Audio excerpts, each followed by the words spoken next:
riding through vineyards on a motorcycle. Eva Vollmer likes to be unconventional. In just 3 years, the 29-year-old has become one of Germany's most successful winemakers. The Go-Mio Wine Guide dubbed her its Discovery of the Year in 2010. It was the first time the title went to a woman.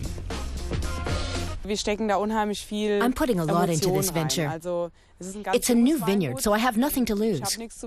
I can do things the way I want, whether it's the marketing and bottling or the style of the wine itself. There's a lot of Eva Vollmer in each bottle.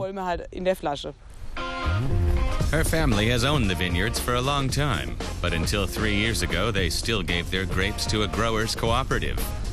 Eva Vollmer changed that. In 2008, she produced her first wine with great success. Her secret, female intuition.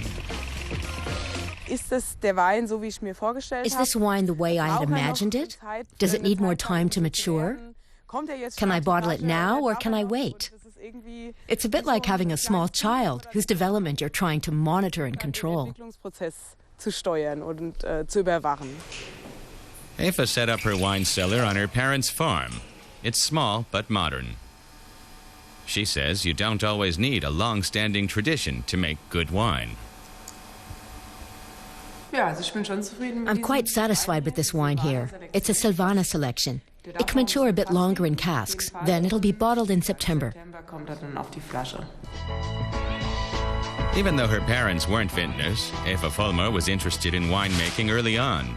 In 2003, as Rheinhessen Wine Queen, she promoted the region's top wines. Now she's producing wine herself.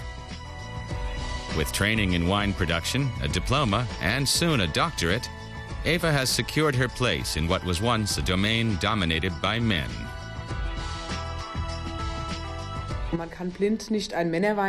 In a blind tasting, you can't tell the difference between a man's wine and a woman's wine.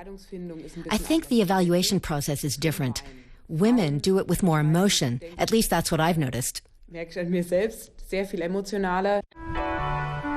kilometers away, Langenlohnsheim in the Nahe Valley. This is where Annette Klosheim produces premium German wines. The 33-year-old comes from a traditional winemaking family and thinks the success of young women makes sense. For one thing, women are very ambitious. They also have sensitive palates and a good sense of smell. It's been scientifically proven that women are better wine tasters, and those are prerequisites for making good wine later on. On her parents' 150-year-old estate, Klosheim learned a lot about professional winemaking. Later, she studied the wine business in London, among other places. Then she took over a part of her father's vineyards.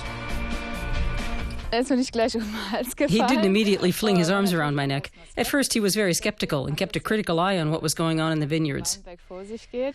But with my first success, winning the Riesling Discovery of the Year organized by a large magazine, he was a very proud father indeed.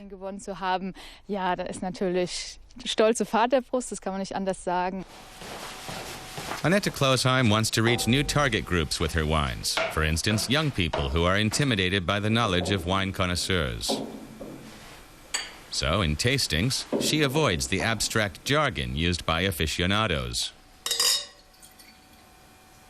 I just